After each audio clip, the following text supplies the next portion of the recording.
ಉರ್ದು ಶಾಲೆಯ ವಿದ್ಯಾರ್ಥಿಗಳು ಉನ್ನತ ಶಿಕ್ಷಣ ಪಡೆಯಬೇಕು. ಟೌನಪ್ಪ ಅಷ್ಟ್ಗಿ ಕರೆ. ಇಂಡಿಪೆಂಡೆನ್ಸ್ ಸಂಗ್ರಾಮ್ ನ್ಯೂಸ್ಗೆ ಸ್ವಾಗತ.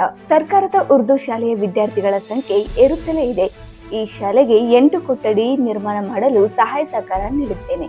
ಮುಂಬರುವ ದಿನಗಳಲ್ಲಿ 10ನೇ ತರಗತಿ ಪ್ರಾರಂಭಿಸಲು ಶ್ರಮ ವಹಿಸಬೇಕು ಎಂದು ಕಾಂಗ್ರೆಸ್ ಮುಖಂಡ ಟೌನಪ್ಪ ಅಷ್ಟ್ಗಿರವರು ಕರೆ ನೀಡಿದರು. ಅವರು ನಗರದ ಸರ್ಕಾರಿ ಉರ್ದು ಮಾದರಿ ಶಾಲೆಯ ವಾರ್ಷಿಕೋತ್ಸವ ಕಾರ್ಯಕ್ರಮವನ್ನು ದೀಪ ಬೆಳಗಿಸಿ ಉದ್ಘಾಟಿಸಿ ಮಾತನಾಡಿದರು. ಅಂಜುಮನ್ ಸಂಸ್ಥೆಯ ಅಧ್ಯಕ್ಷರಾದ ಇಸ್ಮಾಯಿಲ್ ತಮಡಗಾರ್ ಅವರು ಮಾತನಾಡಿ, ಪಾಲಕರು ಹೆಣ್ಣು ಮಕ್ಕಳನ್ನ ಹೆಚ್ಚಾಗಿ ಡಿಗ್ರಿ ವಿದ್ಯೆ ಅಭ್ಯಾಸದವರೆಗೂ ಶಿಕ್ಷಣವನ್ನ ನೀಡಬೇಕು ಎಂದು ತಿಳಿಸಿದರು. ಸಿಡಿಎಂಸಿ ಮಾಜಿ ಅಧ್ಯಕ್ಷರಾದ ಕೆಜಿ ಹಳೆಯಾಳ್ ಮಾತನಾಡಿ, ಈ ಶಾಲೆಯ ಜಾಗಕ್ಕಾಗಿ ಸರ್ಕಾರ ಜೊತೆಗೆ ಸಾಕಷ್ಟು ಹೋರಾಟದ ಮೂಲಕ ಈ ಜಾಗವನ್ನ ಪಡೆಯಲಾಗಿದೆ ಎಂದು ಹೇಳಿದರು. ಈ ಸಂದರ್ಭದಲ್ಲಿ ಇರನ್ನ ಹಪ್ಪಳ್ಳಿ, ಮೈನುದ್ದೀನ್ ನದಾಫ್, ಯಾಸಿನ್ ಹಳಿಯಾಳ್, ಎಂಕೆ ನದಾಫ್, ಕಡು ನಾಯಕ್, ಎಂಎಂ ಛಗನ್, ಐಎಂ ಮಕಂದಾರ್, ಪ್ರಧಾನ ಗುರುಗಳಾದ ಎಂಬಿ ಹಾವೇರ್ಪೇಟ್, ಕೌಸರ್ ಶೇಖ್, ಹಿನಾ ಶೇಖ್, ಫೈರುಜಾ ಶೇಖ್, ಫಿರ್ದೋಸ್ ಶೇಖ್, ಎಂಎಂ ಜಮಾದಾರ್ ಇನ್ನಿತರರು ಉಪಸ್ಥಿತರಿದ್ದರು. ಎಸ್ಡಿಎಂಸಿ ಸದಸ್ಯರು ಹಾಗೂ ಪಾಲಕರು ಮತ್ತು ವಿದ್ಯಾರ್ಥಿಗಳು ಭಾಗವಹಿಸಿದ್ದರು.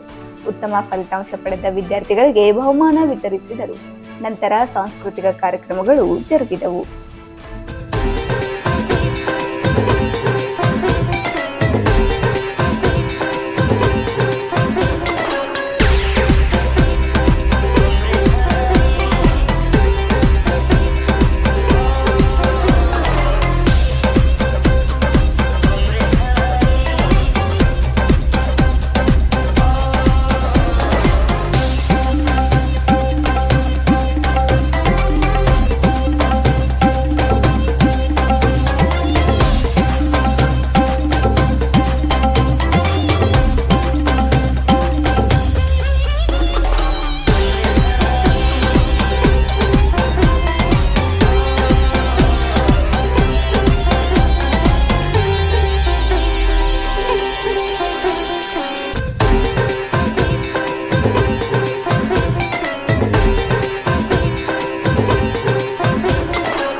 ಈ ಒಂದು ಶಾಲೆ ಒಳಗ ವಾರ್ಷಿಕ ಸ್ನೇಹ ಸಮ್ಮೇಳನದೊಳಗೆ ಇವತ್ತ ನೀವು ಪಾಲ್ಗೊಳ್ಬೇಕು ಅಂತ ಮೊನ್ನೆ ಹಳ್ಯಾಳ ಅವ್ರು ಹೇಳಿದಾಗ ನನಗೆ ಬಹಳ ಸಂತೋಷ. ಯಾಕಂದ್ರೆ ಸುಮಾರು 15 ವರ್ಷಗಳ ಹಿಂದೆ ನಾನು ಜಿಲ್ಲಾ ಪಂಚಾಯತಿ ಸದಸ್ಯನಾಗಿ ಶಿಕ್ಷಣ ಮತ್ತು ಆರೋಗ್ಯ ಸ್ಥಾಯಿ ಸಮಿತಿ ಶಿಕ್ಷಣ ಮತ್ತು ಸ್ಥಾಯಿ ಸಮಿತಿ ಅಧ್ಯಕ್ಷನಾಗಿದ್ದೆ. ಆ ಟೈಮ್ದೊಳಗ 1996 ಧಾರವಾಡ ಜಿಲ್ಲೆಗೆ ಸರ್ಕಾರಿ ಶಾಲೆಗಳಿಗೆ ಕೊಠಡಿಗಳು ಬಂದಿತ್ತು. ಆ ಟೈಮ್ದೊಳಗ ಇಲ್ಲಿಯ ಬಿಯುಗಳು ಕೆಲವೊಂದು ಕಡೆ ಮೀಟಿಂಗ್ ಮಾಡಿಸ್ತಿದ್ರು. ಆ ಟೈಮ್ದೊಳಗ ಕಂಠಿಗಳ್ಳಿ ಒಳಗ ಮಸೀದಿ ಹತ್ರ ಒಂದು ಈ ಗಟಾರ ಅದೈತಿ, ಅದು ಒಳಕಡೆ ಗಟಾರ ಬಾಜು ಕಡೆ ಸ್ಕೂಲ್ ಇತ್ತು. ಆ ಸ್ಕೂಲಿಗೆ ನಾವು ಆ ಟೈಮ್ ಒಳಗೆ ಬಿಯೋದು ನಾವು ವೀಕ್ಷಣೆಗೆ ಹೋದ್ರೆ ನಮಗೆ 5 ನಿಮಿಷ ಆ ಸ್ಕೂಲ್ದೊಳಗ ನಿಂತಿರೋಕ ನಮಗ ಇನ್ಸ್ಪೆಕ್ಷನ್ ಮಾಡಕ್ಕಾಗಲ್ಲ. ಅಷ್ಟು ಹೊಲಸ ಸ್ಮೆಲ್ ಇತ್ತು. ನಾವು ಅವಾಗ ವಿಚಾರ ಮಾಡಿದ್ವಿ, ಇಲ್ಲಿ ಕಲಿಸುವಂತ ಶಿಕ್ಷಕರು ಯಾಕೆ ಒಳ್ಳೆ ಇರ್ತಾರಪ್ಪ, ಯಾಕಂದ್ರೆ ಕೆಲವೊಂದು ಹೃದಯ ಹೋಗ್ಬಿಡವು. ಅಲ್ಲಿ ಇಂಥ ಒಂದು ಕೆಟ್ಟ ಪರಿಸ್ಥಿತಿ ಒಳಗೆ ಶಿಕ್ಷಕರಾಯ್ತು, ಅಲ್ಲಿನ ವಿದ್ಯಾರ್ಥಿಗಳ ಸಂಖ್ಯೆನೂ ಕಡಿಮೆ. ಅದನ್ನು ನೋಡಿ ನಾವು ಅವಾಗ ನಮ್ಮ ಶಿಖಾ ಮೇಡಮ್ ಅವರು ಇದ್ರು, ಯಾವುದೇ ಪರಿಸ್ಥಿತಿ ಒಳಗ ಇಲ್ಲಿ ಈಗ ಕೊಠಡಿಗಳನ್ನ ಕೊಡಬೇಕಂತ ಹೇಳಿ ಅನ್ಕೊಂಡು ವಿದ್ಯಾಗಿರಿ ಶಾಲೆಗೆ ಕೊಟ್ಟಂತ 8 ಕೊಠಡಿಗಳನ್ನು ಕ್ಯಾನ್ಸಲ್ ಮಾಡಿ ಇಲ್ಲಿ 8 ಕೊಠಡಿಗಳನ್ನು 2009-10 ಒಳಗ ಆಗಿನ ನಮ್ಮ ಶಿಖಾ ಮೇಡಮ್ ನಮ್ಮ ಸಿಒ ಅಲ್ಲಿ ಕ್ಯಾನ್ಸಲ್ ಮಾಡಿ ಇಲ್ಲಿ ಕೊಡ್ರಿ ಅಂತ ನಾವು ಹೇಳಿದವಾಗ, ನೀವು ಮೀಟಿಂಗ್ ಒಳಗೆ ಮಾಡಿಕೊಡ್ರಿ ಅಂತಂದ್ರು ನಾವು ಮೀಟಿಂಗ್ ಮಾಡಿಕೊಡ್ತೀವಿ, ಆದ್ರೆ ಇಲ್ಲಿ ಕೊಠಡಿ ಕಟ್ಟೋದಕ್ಕೆ ಕದ್ದು ಹಾಕ್ಬಿಟ್ಟು ಅವಾಗ ಇಲ್ಲಿ ಕಾರ್ಪೊರೇಟರ್ ಯಾಸಿನ್ ಹಾವೇರ್ಪೇಟೆ ಅವರಿದ್ರು, ಜಿಲ್ಲಾಧಿಕಾರಿಗಳಾಗಿ ದರ್ಪಣ್ ಜೈನ್ ಅವರಿದ್ರು. ಅವಾಗ ದರ್ಪಣ್ ಜೈನ್ ಅವರ ಒಂದು ಆರ್ಡರ್ ಮಾಡಿಬಿಟ್ರು, ಯಾರು ಇಲ್ಲಿ ಬಂದು ತಕರಾರು ಮಾಡ್ತಾರೆ. ಯಾಕಂದ್ರೆ ಕೆಲವೊಂದು ಮಂದಿ ನಮಗೆ ಬಾಡಿಗೆ ಹೋಗ್ತೈತಿ, ಅಲ್ಲೇ ಶಾಲೆ ಮುಂದುವರಿಲಿ ಅಂತ ಒಂದಷ್ಟು ಮಂದಿ ಇಲ್ಲಿ ಶಾಲೆ ಕಟ್ಟಿದ್ರೆ ಮಕ್ಕಳಿಗೆ ಚಲೋ ಆಗ್ತೈತಿ ಅಂತ ಒಂದಷ್ಟು ಮಂದಿ.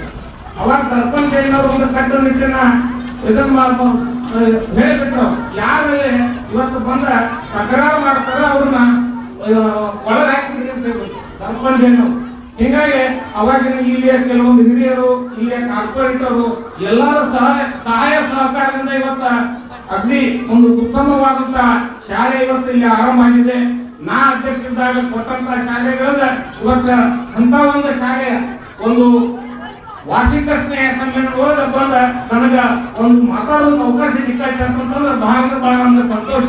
ಅದ್ರ ಜೊತೆಗೆ ಅವತ್ತು ಅಲ್ಲೇ ಮಕ್ಕಳ ಸಂಖ್ಯೆ ನೋಡ್ತಿದ್ವಿ, ಬೆರಳಿಕೆ ಎಷ್ಟು ಮಕ್ಕಳಿದ್ರು. ಇವತ್ತು ನೋಡಿದ್ರೆ ಇವತ್ತ ಪಟ್ಟ ಸಂಖ್ಯೆ ಮಕ್ಕಳ ಸಂಖ್ಯೆ ಬಹಳ ಹೆಚ್ಚಾಗಿದೆ, ಬಹಳ ಸಂತೋಷ ಆಗಿದೆ.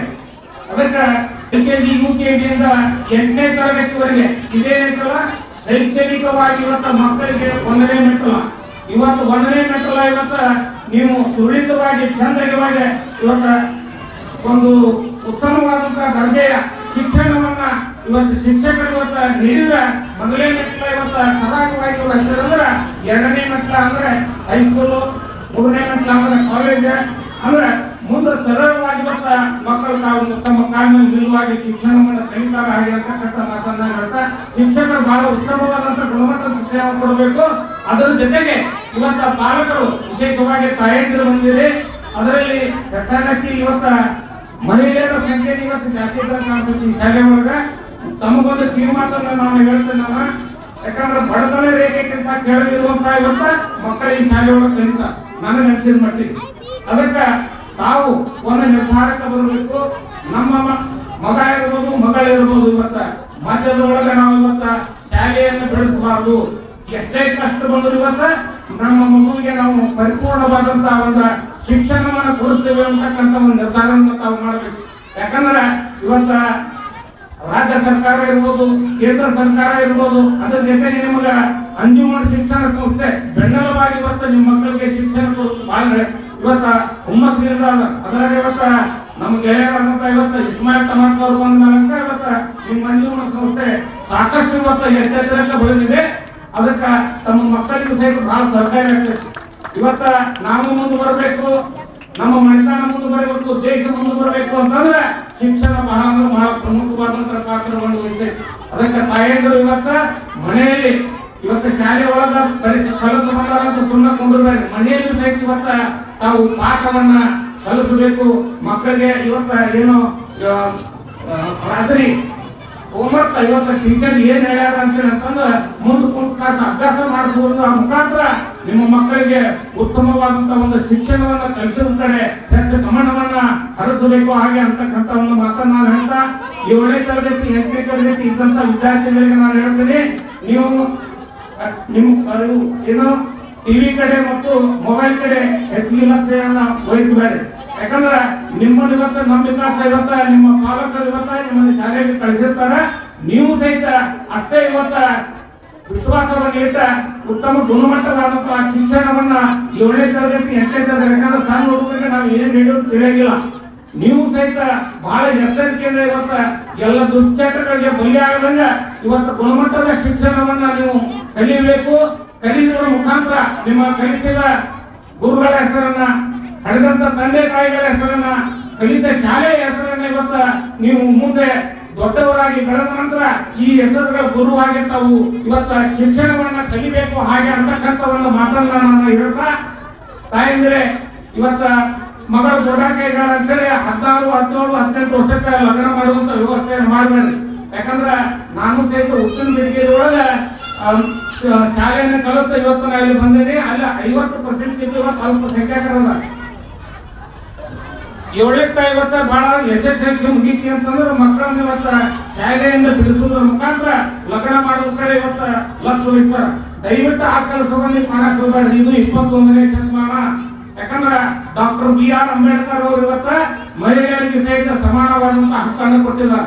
ಆ ಸಮಾನವಾದ ಹಕ್ಕಿನಿಂದ ಇವತ್ತು ದಿವ್ಯಾ ಮೇಡಮ್ ಇವತ್ತು DC ಆಗಿದ್ದಾರೆ, ಇವತ್ತು ಪ್ರಧಾನಮಂತ್ರಿಗಳಾಗಿದ್ದಾರೆ, ನಮ್ಮ ರಾಷ್ಟ್ರಪತಿ ದ್ರೌಪದಿ ಮುರ್ಮು ಅವರಿದ್ದಾರೆ. ಅದಕ್ಕೆ ಇವತ್ತ ಸಮಾನವಾದಂತಹ ಹಕ್ಕನ್ನು ಇವತ್ತ ಏನ್ ಅಂಬೇಡ್ಕರ್ ಅವರು ಕೊಟ್ಟಾರ ಆ ಒಂದು ಹಕ್ಕದ ಒಂದು ನಾವು ಉಪಯೋಗಿಸಬೇಕು ಅಂತಂದ್ರೆ ನಮ್ಮ ಹೆಣ್ಣು ಮಕ್ಕಳಿಗೂ ಸಹಿತ ನಾವು ಅವಳು ಎಲ್ಲಿವರೆಗೆ ಕಲಿತೀನಿ ಅಂತ ಇವತ್ತ ಅಲ್ಲಿವರೆಗೆ ಸಹಿತ ಇವತ್ತ ಅವಳ ಕಲಿಸುವುದರ ಮುಖಾಂತರ ಆಕಿ ಕಾಲಕಾಲಕ್ಕೆ ಇವತ್ತು ನಿಲ್ಲುವ ಹಾಗೆ ಇವತ್ತು ತಾವು ಪ್ರಯತ್ನವನ್ನ ಮಾಡಿ ಮಕ್ಕಳಿಗೆ ಉತ್ತಮ ಗುಣಮಟ್ಟದ ಶಿಕ್ಷಣವನ್ನು ಕಲಿಸಲಿಕ್ಕೆ ಹಾಗೆ ಅನ್ನತಕ್ಕಂಥ ಒಂದು ಮಾತನ್ನ ನಾನು ಹೇಳ್ತಾ, ಈ ಒಂದು ಶಾಲೆಯಲ್ಲಿ ಕಲಿತಂತ ಮಕ್ಕಳು ಇನ್ನು ಹೆಚ್ಚೆಚ್ಚು ಎತ್ತರಕ್ಕೆ ಬೆಳೆಯಲಿ.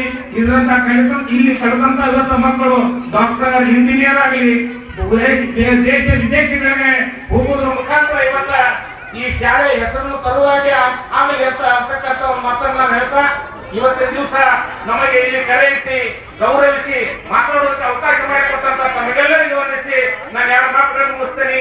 ಜೈ ಹಿಂದ್, ಜೈ ಕರ್ನಾಟಕ, ನಮಸ್ಕಾರ. ಗ್ರಾಹಕರೇ, ಸೆಕೆಂಡ್ ಹ್ಯಾಂಡ್ ವಾಹನ ಬೇಕಾ? ಕಾರ್ ಮತ್ತು ಬೈಕ್ ಬೇಕಾದರೆ ನ್ಯಾಷನಲ್ ಆಟೋ ಕನ್ಸಲ್ಟೆಂಟ್ಗೆ ಭೇಟಿ ನೀಡಿ. ಇಲ್ಲಿ ಎಲ್ಲ ತರಹದ ಸೆಕೆಂಡ್ ಹ್ಯಾಂಡ್ ಬೈಕ್ ಮತ್ತು ಕಾರುಗಳು ಸಿಗುತ್ತದೆ. ವಿಶೇಷವೇನೆಂದರೆ ಲೋನ್ ಮೂಲಕ ವಾಹನ ಖರೀದಿ ಮಾಡಬಹುದು. ನೀವು ಭೇಟಿ ನೀಡಬೇಕಾದ ಸ್ಥಳ old DSP circle, BSL office near KC park, Dharwad. Mobile ಸಂಖ್ಯೆ 7348821313 9008447288 ಈ ನಂಬರ್ಗೆ ಹೆಚ್ಚಿನ ಮಾಹಿತಿಗಾಗಿ ಸಂಪರ್ಕಿಸಬಹುದು.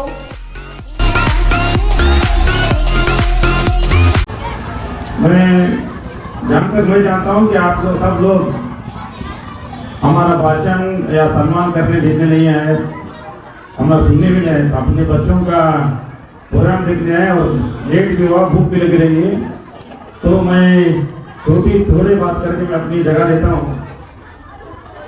मैं हर फंक्शन को जाता हूँ, देखता हूँ, बाप आता ही नहीं प्रोग्राम को, सिर्फ माँ, पुप्पू, दादी, नानी उतना जाए थे।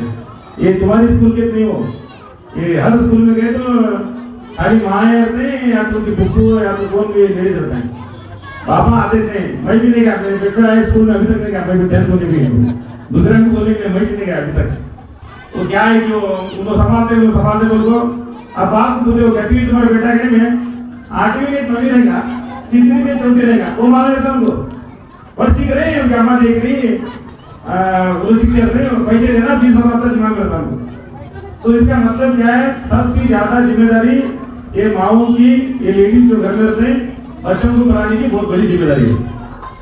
मैं कई को बोल रहा है मेरे पकड़े बोलो, मैं भी नहीं देखता, उनकी अम्मा देखती मेरे बच्चे, तो इनकी जिम्मेदारी ज्यादा है। हमें दूसरे कामों में फीस भरने का क्या क्या भी इसमें रहते हैं, मुश्किलात में रहते हैं, क्या क्या रहते हैं, लेकिन खास करके ध्यान देने का जो घर में लेडीज रहते हैं, अम्मा रहते हैं, पुप्पू रहते हैं, नानी रहते हैं, दादी रहते हैं, इनको ज्यादा तवज्जो देना पड़ता बच्चों के लिए। तो जहाँ तक स्कूल गरीब मोहल्ले से बच्चे ज्यादा आते हैं, बहुत जन जो है गरीब है अकेले सिखा सकते तो अभी दिमाग में डाले जरूरत है। गरीबी को क्या समझे, एक शाप समझ छोड़े। अब हमें भी जो सब स्टेज पे बैठे हैं, हमें भी क्या सौकर है, हमें भी गरीबी से जाए, सब जन गरीब जाए से, तो गरीबी शाप नहीं, गरीबी को तुम्हें क्या समझना, उसे ताकत, गरीबी को ताकत बना लेना, गरीबी को ताकत बनाने को मैं कामयाब होता तो सीखना।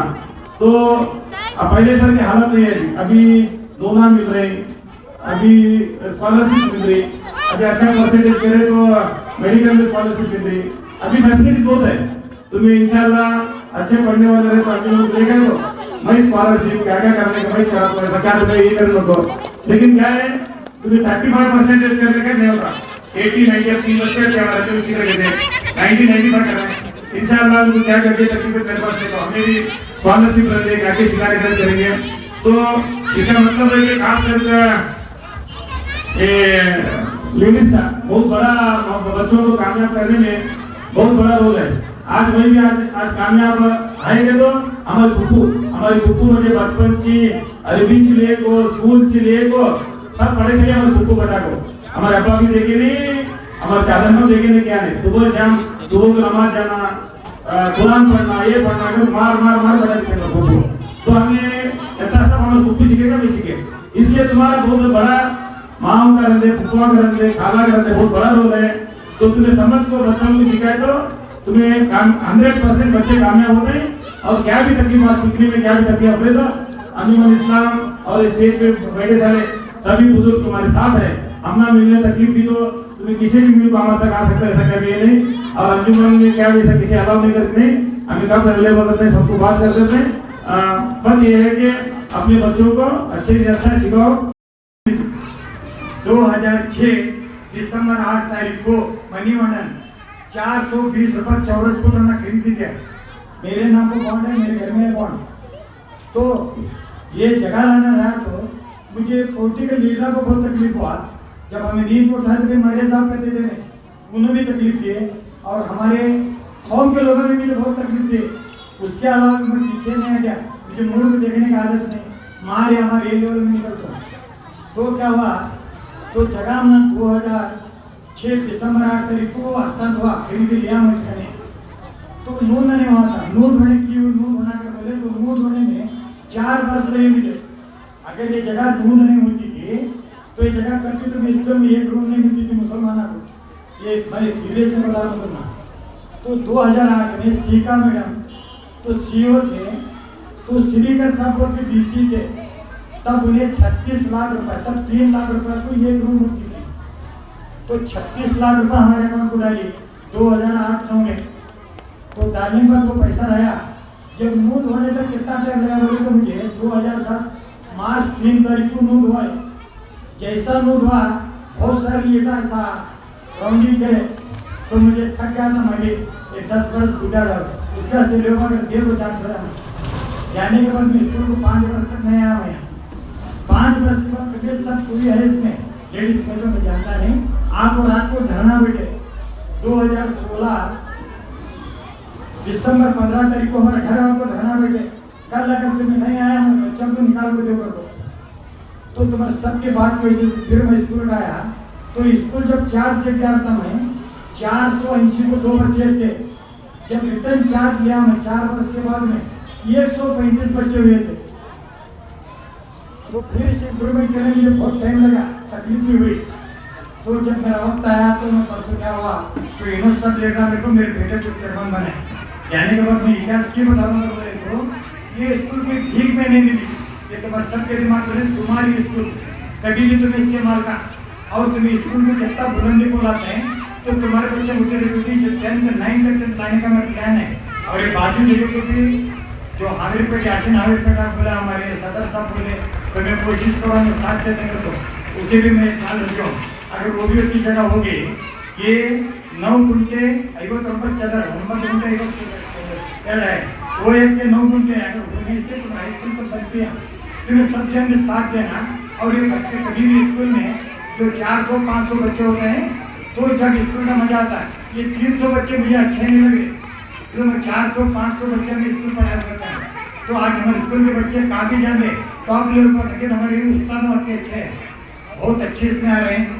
तो अभी जो हमारे अटकी साहब बोले, एक बार फोन कर बोले, आतो कर बोले, अभी हमारे अपनी ना बहुत सारी चीज़ों में तुम्हारे तीसरा खेड़े वाले तीसरा को जिन्हें अध्यक्ष है बीजेपी के, मैं बोला तो कभी भी आते हैं आधी रात को, उनको सीटी को लगे। मैं हमारे तीसरा को सीटी में लाने के बाद है पता नहीं होने काम कर रहे तो शुक्रिया नहीं बोलते हमारे तीसरा।